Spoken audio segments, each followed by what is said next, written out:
더불어민주당과 국민의힘이 민생경제협의체를 통해 공통 공약을 추진하기로 하면서 꽉 막힌 민생경제의 숨통이 트일 수 있을지 주목된다. 그동안 여야 갈등 속 뒷전으로 밀렸던 지방 부동산 활성화와 청년 고용 대책, 배임죄 완화 등 안건이 우선 협의 테이블에 오를 것으로 보인다. 다만 여전히 여야 대치 현안이 산적한 만큼 협의체가 이전과 같이 파행을 거듭하다 유야무야 될 것이란 우려도 나온다. 9일 정치권에 따르면 여야는 전날 정청래 민주당 대표와 장동혁 국민의힘 대표 간 합의에 따라 민생경제협의체를 구성하기로 하고 실무 작업을 진행 중이다. 국민의힘은 송원석 원내대표 중심으로 실무 협의를 준비하고 있는 것으로 알려졌다. 송 원내대표는 이날 오전 국회에서 열린 원내대책회의에서 여야 민생경제협의체가 원만히 구성되고 운영될 수 있도록 적극 뒷받침하겠다고 말했다.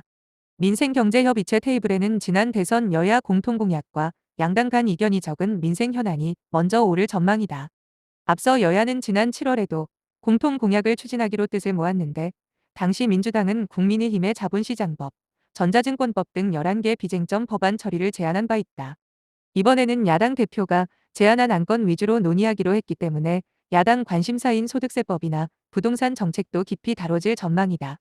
우선 주식 양도소득세 대주주 기준 강화는 이재명 대통령이 전날 장 대표에게 협조 의사를 밝힌 만큼 정부 기조가 변할 수 있을 것으로 보인다. 당초 기획재정부는 과세 기준을 종목당 보유 금액 50억 원에서 10억 원으로 강화한다고 밝혔으나 국민의힘에선 기업가치 제고를 위해 오히려 기준을 상향해야 한다고 주장하고 있다.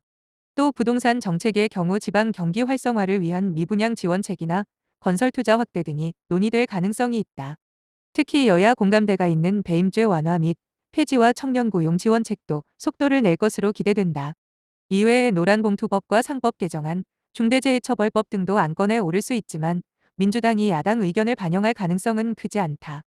이번 협의체는 여야가 현재 대치 중인 현안과는 별도로 운영된다. 내란 종식이나 특검 수사, 쟁점법안 등으로 갈등을 빚더라도 민생만큼은 협치하자는 취지다. 다만 이전 사례를 보면 협의체 운영이 순조롭진 않을 것이란 의견이 많다. 실제 여야는 문재인, 윤석열 정부 때도 비슷한 협의체를 제안했으나 얼마 지나지 않아 무산됐다. 이번에 여야가 정례 만남을 갖지 않기로 한 것도 파행 가능성을 고려한 것으로 보인다.